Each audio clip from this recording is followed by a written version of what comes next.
cold beer here. Once again,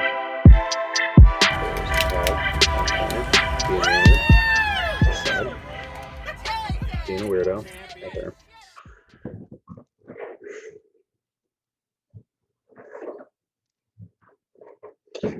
Anyway, so once again, I'm recording without Matt. He's got some things going on, so he wasn't able to make it. I am back home, as you can see by the environment behind me, if you're watching, and if you're listening only, you'll just have to trust me on that. If you hear a lot of clunking noises, that's my dog scratching himself on the wall because he's weird. So have some kind of things I'm just going to quickly discuss with you all today. And we're going to just go from there. It's going to be another short one. Let's get to it. After I pour this beer. If you're listening only, you'll know I'm just pouring a beer right now. You can just wait a second or two. All right. I'm going to start with just a Florida man story. It's nothing weird or bizarre like most are, unless you consider it to be kind of like a Up reference, if you've ever seen that movie, which I have and I clearly love. If I'm referencing it, and I love going to Disney and seeing the bird walk around Animal Kingdom, but it's neither here nor there. It says a Florida man is refusing to sell his cherished family home even as it's swallowed up by a massive $600 million commercial development. It says his father bought the home in 1989 after getting out of Cuba, worked double jobs to be able to buy this house. It's in Coral Gables. It's a commercial development that's occurring, including shops, restaurants, residences, office space, and a 242-room luxury hotel. It says that this man, his name is Orlando Capote, has refused offers of up to $900,000 for the 2-bedroom, 2-bathroom, 1,300 square foot home, and as many as 60 offers over the past 6 years to buy this. I'll try to put pictures up that you can see the development occurring all around it, and they've like legitimately walled off with temporary fencing all the way around it. It feels just like the movie Up if you've seen it. And then there's this giant construction happening all around him. It says he says that the city has broken many codes and trashed his property in order to try to push him out. He's gone out and videoed them wearing a contractor's mask to try to be able to breathe with all the dust and stuff around. The city Coral Gable officials say that they've broken no laws or fire codes. I don't know about you, but I don't really trust cities, to be honest, about something that is clearly going to bring them a lot of money, like this new development. So I don't trust that that's true. I also do not know that it's not true. But look into it yourselves. You'll figure out what you believe or want to believe from there. But yeah. Florida man holding out hope to be able to keep his father's home and his parents' home. I wish him the best, because we all know you can only go against the establishment for so long before somebody pushes you out of the way. And I wish him the best, like I said.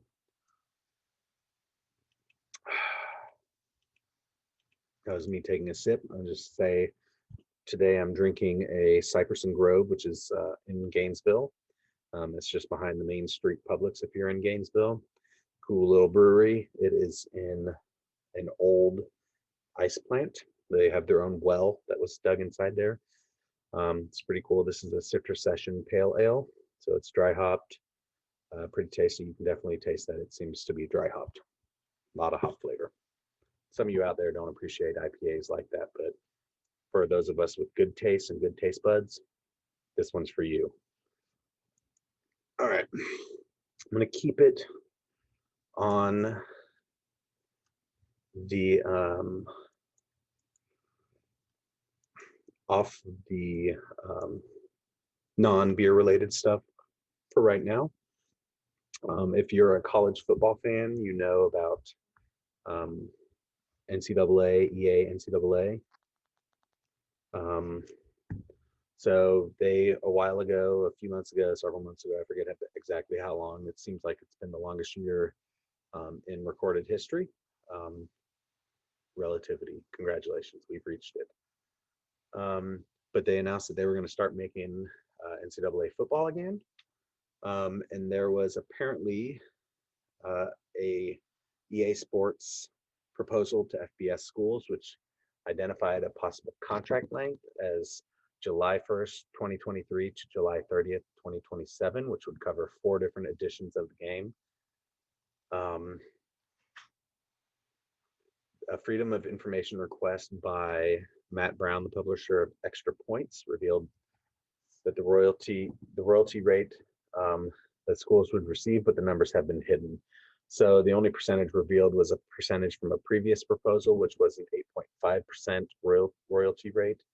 I have to assume that that proposal going to the schools would have many different counter proposals, and depending on how the schools are negotiating, whether it's as a group or kind of like part and parcel individually back. It doesn't sound like they're going through the NCAA, which is good, because as if you're a sports fan, a college sports fan, you're probably not a big fan of the NCAA because they suck. Um, so, so that's what it says right there. Certain schools like Northwestern and others want there to be an NIL rules to be created and finalized before agreeing to anything with EA and with sports. And Notre Dame, Northwestern are wanting to hold off on joining. Apparently 100 plus schools have already signed on to participate. Honestly, I don't really care if Notre Dame and Northwestern do participate. Sit it out. I don't care. Apparently, most of these schools have, the vast majority, signed a commitment with the collegiate licensing company. And certain schools like Illinois are under the impression that if new NIL rules are passed, that EA intends to change its plan to include compensating the players. So yeah, if you're a big fan, I know I have played many years prior to this game being stopped being made. I've played so many of them, and honestly, I really wish EA would come out with a new college basketball game, because that's really something I think we need as a fan of basketball video games in general.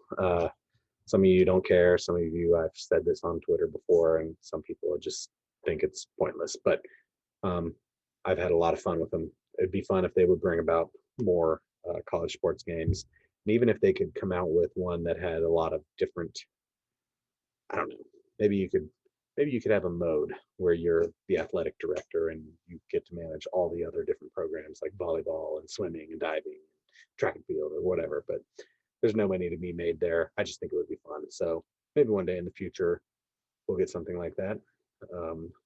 Not so sure about it, but I think I'd have fun with it. So we're going to move to some beer stuff now. Just a couple things I came across in the last couple days. I found this article. It's from the BBC. It says, was titled, it was from the 22nd. So it was June 22nd, 5 days ago. It said, long forgotten yeast strains are being sought out from shipwrecks, abandoned breweries, and other locations in the hope that they could be put to good use if resurrected. And it's a typical narrative driven type of article where they're interviewing a specific person about his attempts to dive down into a sunken ship to recover some of this yeast. It says the wreck was the Wallachia cargo ship. It sank in 1895 off the Scottish coast after a collision. It said it was packed with all kinds of cargo, including large containers of a chemical called tin chloride, but it also had thousands of bottles of alcohol on board. And it says many of them were preserved in the cold water, kind of like a Steve Rogers situation, if you may want to go with that. Personally, if I recovered yeast from a sunken ship and it was preserved because of the cold in the water, I would definitely have to at least allude to Captain America a little bit. But this is off of Scotland, and they're probably not going to allude to Captain America. Maybe Captain Britain, I don't know. So he began diving down to this ship in the 1980s. This man's name is Steve Hickman. He's gotten dozens of bottles containing whiskey, gin, and beer. But his most recent visit, they led to them recovering bottles that they retrieved and handing it off to a research lab called Brew Lab, who were able to extract live yeast from the liquid. Then they are using that yeast to try to recreate the original beer, which I think is super cool. I don't know how you would even know if it came close to recreating the original beer, because however good the cold water is at preserving it, you're not going to get the good natural flavor of the original beer. But it still would be cool to drink a recreated version of it. Whether it's accurate or not, who knows? It says in 2018 in Tasmania, there was a similar project from trying to use yeast from a 220-year-old beer bottle found in shipwreck.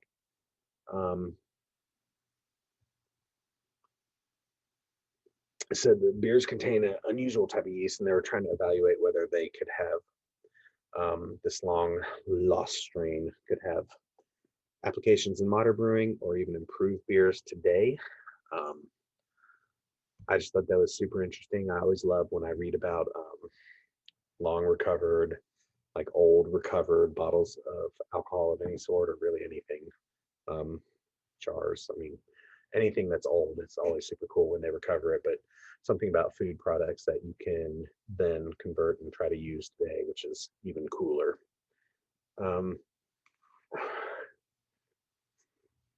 But yeah, I'll try to post this article. It's from the BBC. It's very long, so I'm not going to like go through everything in it. I just thought it was super cool that they're diving down into ships and whatnot to try to recover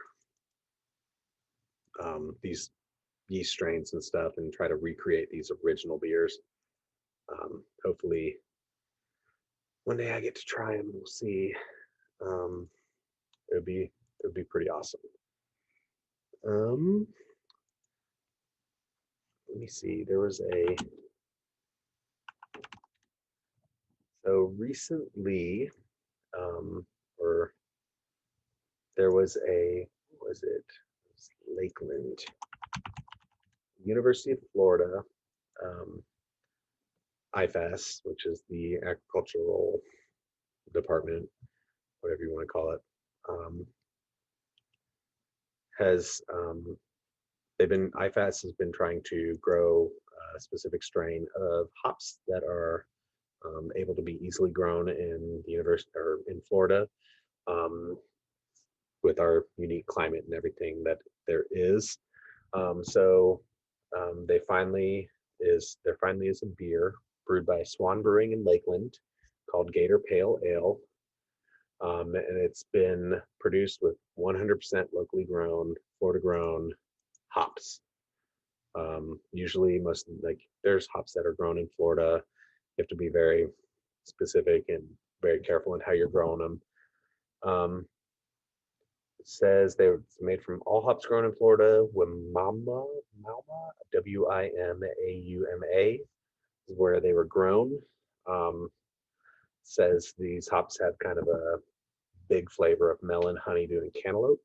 I'll have to try something made with these hops, and I'll let you know if I think about that, if that's accurate or not. But the UF is trying to see about growing, hops in Florida's conditions, to see if it's going to be a cost-effective way of doing it. Most of the hops currently in the United States are grown in the Pacific Northwest. It's a matter of daylight and stuff like that, but apparently UF has attached LED lights that help add more daylight to their cycle. To I don't know.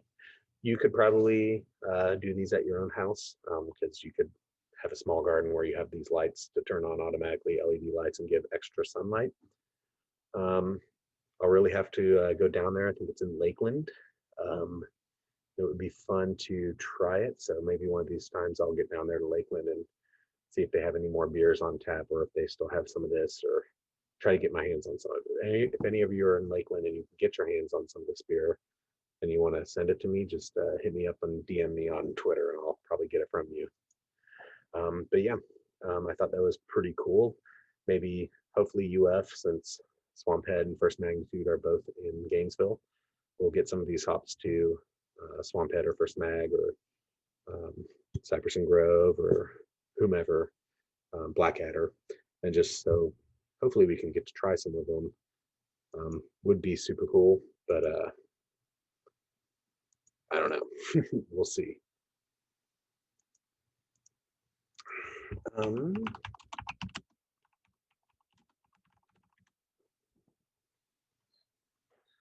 All right, so on the hops front, apparently, I saw this in the Washington Beer blog, so keeping up with the Pacific Northwest. This was posted yesterday, so for the record, it's June 27th when I'm recording, so yesterday was June 26th, and if you know how calendars work, tomorrow is June 28th. The Hop Growers of America announced that USA's hop farmers had more acres of crops in 2021 than any other year in history.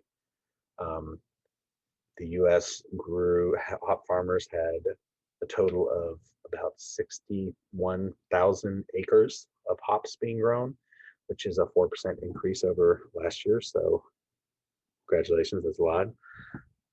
So the top 5 hop varieties were Citra, Mosaic, Cascade, Simcoe. Top ones. So the top 5 varieties. So it's Citra brand, HBC 394. I'm assuming this is all very specific stuff. And CTZ, Cascade, Simcoe, Mosaic, and Citra. So those 5 varieties were 53% of the total acreage in the US, which that's kind of impressive that 5 hop varieties take up that much. But I mean, if you drink beer, you know about Citra, Cascade, Simcoe, Mosaic, like you recognize those because those are on a lot of beer. So there's a reason why they grow so much of it. But yeah, over 60,000 acres, 61,000. Last year was a record as well, and it was 58,641 acres. So it's still growing. So you would think that indicates how much is being brewed, I guess. I don't know.